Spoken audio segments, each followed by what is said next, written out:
Mga Lodi, welcome back po tayo sa ating tutorial video. Ayan, sa ngayon, bali meron po tayong electronic portable welding machine. Maliit lang po.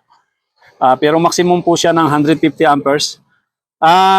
Yung problema nito, bali sabi ng mayari, panay daw nasisira po yung blower niya. Yung blower niya po, 15 volt DC po yung blower niya. So panay daw nasisira yung blower.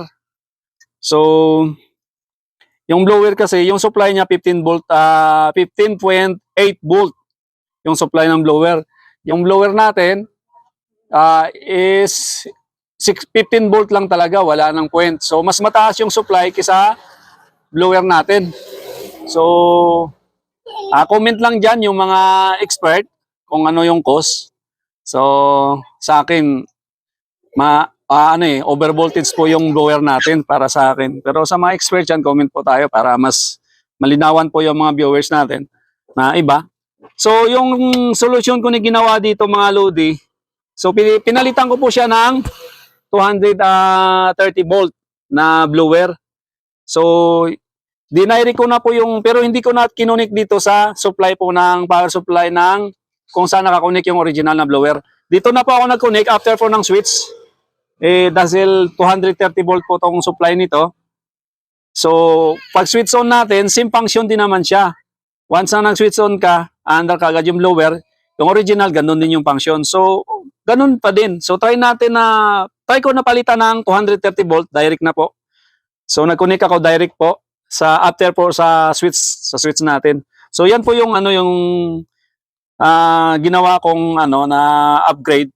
So, observe po natin kung ano yung performance niya. So pwede din tayo magpalit ng 24 volt even though 15 volt lang ito. Sa akin lang po to, yung mga yan din po yung ibang ginagawa ko kasi sa ibang mga blower.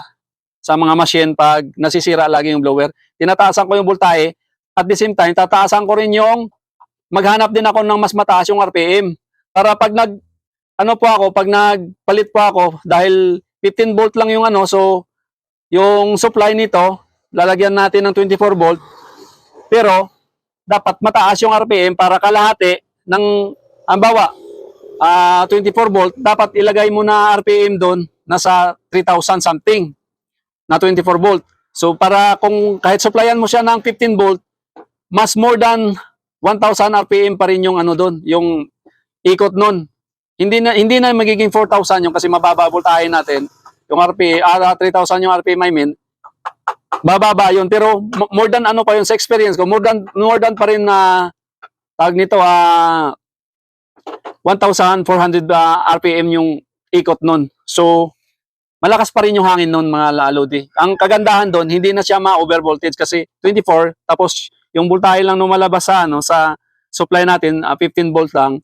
So, mas tumatagal yung blower. So, ganun yung iba din na mga ginagawa ko. So, tumatagal siya, Lodi, hindi siya, so far hanggang ngayon, yung mga ginawa ko, hindi pa bumalik. Sa sobrang tagal na, hindi ko alam, baka okay pa rin, pero wala pang bumalik. So, ayan, thank you for watching. Yan yung mga tutorial natin. So, comment lang dyan sa mga expert, kung para mas malinawan pa tayo, at saka yung mga ibang viewer natin, sa ating tutorial. So, thank you for watching. Thank you. Bye-bye. God bless.